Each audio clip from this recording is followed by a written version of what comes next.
Morning. We are currently in Balchi, Kyrgyzstan. Today is August 5 and our first day to ride the 1,600 kilometers or more bikepacking route in Kyrgyzstan.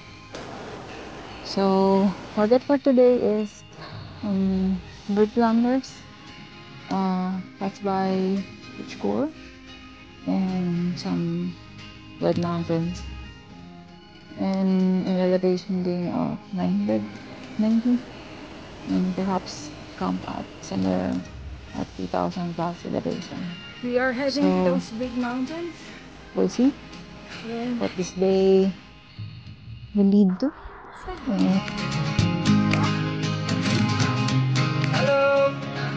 Hi. Busy. Very good morning. 17 kilometers.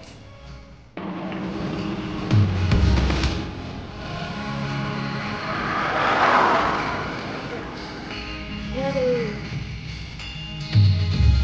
Okay.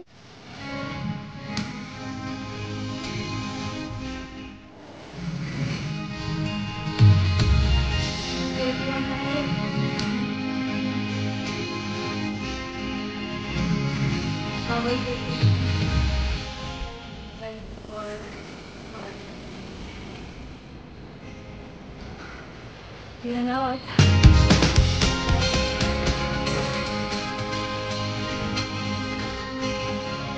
Wild campaign. Bilis, bilis, bilis. Para hindi na makita ng mga kalaban. This will be our campsite for tonight.